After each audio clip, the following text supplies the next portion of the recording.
A very good morning, loving people of God. Have a blessed, peaceful, and amazing day ahead. In our last message, we meditated upon 8 Beatitudes from the Gospel of Matthew, chapter 5. Today, we are going to meditate upon verses starting from 10 to 12.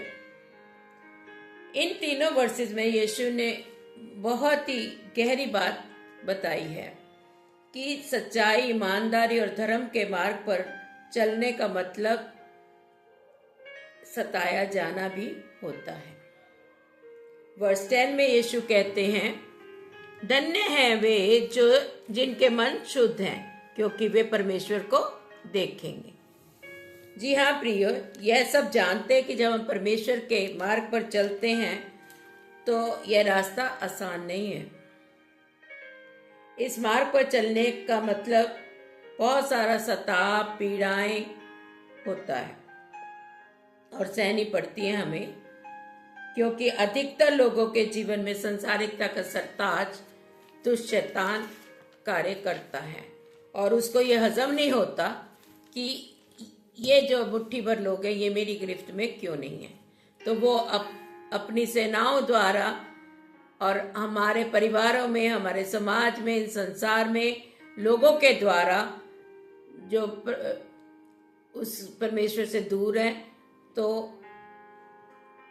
उन लोगों को सताने की कोशिश करता है, तोड़ने की कोशिश करता है। इवन घरों में भी अगर एक परमेश्वर के नजदीकी में है, परमेश्वर के मार्ग पर चल रहा है, वहां पर भी घर के ही लोग कई उनको बहुत ही मजाक उड़ाते हैं, ताने मारते हैं कि ये तो बहुत बड़ा पादरी या पदराइन बने फिरते हैं। ये फैक्ट है।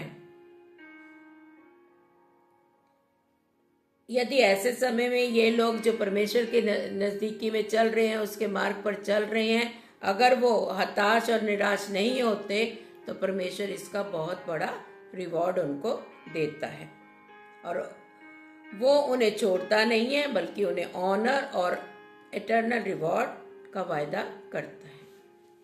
वर्स 11, धन्य हो तुम जब मनुष्य मेरे कारण तुम्हारा विरोध में सब प्रकार की बुरी बातें कहें। जी हाँ, blessed are you when people insult you,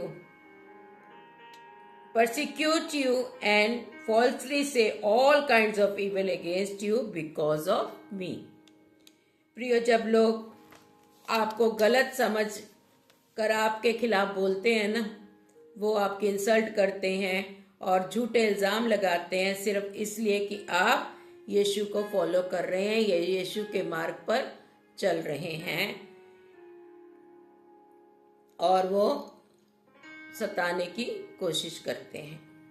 आज एक क्वेश्चन हर मसीह के मन में उठता है कि जब हमारा देश एक सेक्युलर राष्ट्र है और हर एक सिटीजन को अपना विश्वास, उपासना और धार्मिक सभाओं की पूरी आजादी है, दी गई है, तो फिर क्यों मसीह समाज को ही अपने घरों में, अपने चर्चिज में या पब्लिक प्लेसेस पे मीटिंग्स या धार्मिक सभाएं करने या कन्वेंशंस करने में क्यों उन्हें रोका जाता है या वहां जाकर उधम मचाया जाता है, तोड़फोड़ मचाई जाती है, लोगों को मारा पीटा जाता है? क्यों? ये अधिकार किसने उनको दिया जो लोग भी ये करते हैं? ऐसी पार्शियलिटी क्यों? दूसरी तरफ अन्य समाज अपने उत्सव, सभाएं, प्रोसेशन, धार्मिक कार्यक्रम पूरी स्वतंत्रता से करते हैं। मैं किसी भी का विरोध नहीं कर रही हूं या विरोध में नहीं बोल रही हूं, लेकिन एक सत्य बात मैं आप सबके सामने ला रही हूं कि ये पार्शियलिटी क्यों है। और मैं सबका हृदय से सम्मान, आदर मैं करती हूँ। इवन हमारे तो संबंध पंडित और अग्रवाल, गुप्ता फैमिली से हैं और थे भी और हैं भी, अब भी हैं, और हम किसी का भी निरादर नहीं करते हैं। बट मैं ये कहना चाहती हूँ कि ऐसी पार्शलिटी क्यों है, जबकि सर्वधर्म सभाएं भी होती हैं? तो क्या यह दिखावा है? जब सब धर्मों को बराबरी का हक मिलता है तो मसीह समाज को क्यों नहीं? ये पक्षपात क्यों है? परमेश्वर ने तो अपने स्वरूप में मनुष्य को बनाया। उसने तो कोई धर्म जाति वेद के नहीं, हिंदू मुस्लिम सिख ईसाई नहीं बनाया। उसने अपने स्वरूप में मनुष्य की संरचना की है। तो ये, लेकिन फिर भी परमेश्वर क्या है, ये फिर भी मतलब सब ये जाति भेदभाव क्यों है हमारे देश में? इतना सताव सहने के बाद भी परमेश्वर के लोग शांत रहते हैं, उनके जैसे नहीं बनते, सबको शांति से सह लेते हैं, क्योंकि परमेश्वर ने अपने आराधकों को सब्र, शांति और सहन शक्ति दी है और देता है, और एक अटल प्रतिज्ञा भी दी है। जॉन 16:33 में कहते हैं, संसार में तुम्हें क्लेश होता है, परंतु ढाढ़स बांधो, मैंने संसार को जीत लिया है। एंड वर्स 12, तब आनंदित और मगन होना, क्योंकि तुम्हारे लिए स्वर्ग में बड़ा फल है, इसलिए कि उन्होंने उन भविष्यवक्ताओं को जो तुमसे पहले थे इसी रीति से सताया था। जी हाँ, वर्स 12 में यीशु यही कहते हैं कि तुम्हारे विश्वास के कारण तुम पर भी जो सताव आता है तो आनंदित और मग्न हो, क्योंकि तुम्हारे लिए स्वर्ग में बड़ा प्रतिफल रखा है। संसार में है कोई ऐसा जो एश्योरेंस देता है? कोई दूसरा कोई है जो आपको ये एश्योरेंस देता है? उसका ये वादा है, मैं तुम्हें अपने दाहिने हाथ से संभाल लूंगा और संसार के अंत तक मैं तुम्हारे साथ हूं।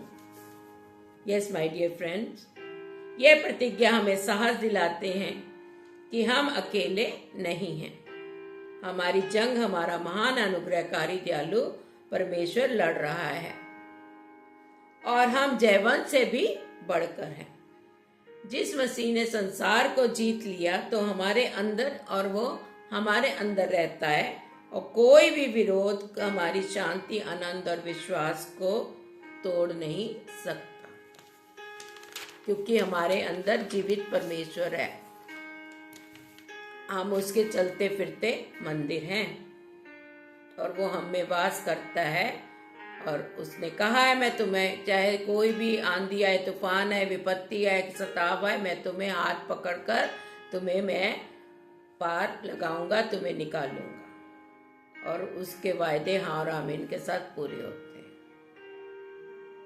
अंत में मैं, माय डियर फ्रेंड्स, मैं आपको वर्सेस 10-12 के द्वारा यही है कि परमेश्वर हमें विश्वास दिलाता है कि विश्वास के कारण सताए जाना हमारी हार नहीं है, बल्कि अनंत आशीष का आभास है। जब लोग हमें झूठे आरोपों, उपहास, विरोध और सताने से तोड़ने की कोशिश करते हैं ना, तो प्रभु कहते हैं आनंदित रहो, क्योंकि स्वर्ग में तुम्हारे लिए बहुत बड़ा प्रतिफल है। वह वचन हमें हिम्मत देता है कि दुनिया चाहे विरोध करे, चाहे कितनी हमें सताने की, तोड़ने की कोशिश करे, लेकिन मसीह के साथ चलना बड़े ही गर्व की, बड़े ही सम्मान की बात है। हम आपको धन्य समझें अपने आप को, कि हम धन्य हैं कि मसीह के साथ चल रहे हैं, और उसके कारण हम दुख उठा रहे हैं, क्योंकि इसका बड़ा प्रतिफल हमें स्वर्ग में मिलेगा। सहन शक्ति, धैर्य और विश्वास के साथ हम इस सत्य को पकड़े रहते हैं, तो प्रभु इस हर कष्ट को स्वर्गीय महिमा में बदल देता है। इसलिए मेरे प्रियो प्रभु में सदा आनंदित रहो, क्योंकि परमेश्वर से प्रेम करने वालों के लिए सब बातें मिलकर भला ही उत्पन्न करती हैं। चलिए हम प्रेयर करेंगे। उससे पहले एक मुझे कोरस याद आ गया, मेरे सुर फिर मत जाइएगा, क्योंकि मेरा गला आपको मालूम है, आवाज़ आप समझ सकते हो, मैं गा नहीं पाती हूँ, लेकिन फिर भी मैं उसका थोड़ा सा अंतरा गा रही हूँ। चले हैं साथ यीशु के, रास्ता सकरा है, थामे रहना उसका हाथ, रास्ता सकरा है। आओ चले यीशु के साथ, आओ थामे यीशु का हाथ। Hallelujah hallelujah hallelujah hallelujah. जी हाँ प्रभु जी, जब हमने आपका रास्ता चुना है और आपने हमें चुना है और हमने आपके सकरे मार्ग पर चलने का प्रण लिया है, तो प्रभु जी ये रास्ता सकरा तो है, लेकिन प्रभु जी कठिन नहीं है। कोई ऐसी ताकत नहीं है जो हमें इस सकरे रास्ते पर जाने से रोक सके, क्योंकि आपका ये वायदा है, आपका हाथ पकड़कर हम इस सकरे रास्ते में से होते हुए आपके उस अनंत राज्य में प्रवेश करेंगे, जहाँ आनंद और आनंद ही है मेरे पिता परमेश्वर। संसार में रहते हुए दुख पीड़ाएं मुसीबतें सताव तो आएंगे, लेकिन आपने कहा है मैंने संसार को जीत लिया है। तुम्हारा मन परेशान ना हो, तुम धीरज धरो और आनंदित हो कि तुम मेरे नाम से सताए जाते हो। प्रभु जी हम सबको अपनी शांति अपने आनंद से भरिए, और हर एक जो आने वाले समय में और भी आपके वचन की बातें पूरी हो रही हैं, जो सताव आने वाले हैं, उनके लिए हमें तैयार कीजिए प्रभु जी, क्योंकि आपके द्वारा हम जय पाए हुए हैं। क्योंकि ये युद्ध मांस और लहू का नहीं है, ये आत्माओं का युद्ध है, और आपने बड़ी जंग तो जीत ली है। छोटी मोटी कुश्तियां लड़ते हुए भी हम बहुत आनंद से आपके राज्य में प्रवेश करने पाएंगे।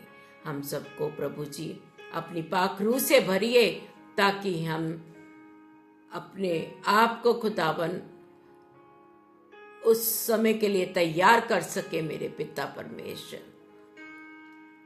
पिता परमेश्वर आप हमें अपना धीरज प्रदान कीजिए और अपने वचन और विश्वास में और दृढ़ कीजिए, क्योंकि इस वचन के द्वारा ही हम दुष्ट की सारी चालों को और नेस्त और नबूद कर सकते। आपने हमें ये अधिकार दिया है, और हम उस अधिकार को यूज करके दुष्ट की सारी चालों को नाकाम करके आपके इस सकरे मार्ग पे चलते चले, और आप हमें पार लगाएंगे। इस प्रार्थना को आपके प्यारे बेटे अपने उद्धारकर्ता प्रभु यीशु मसीह के नाम से मांगते हैं, सुनिए और ग्रहण कीजिए। आमीन आमीन एंड आमीन। God bless you my dear loving people of God.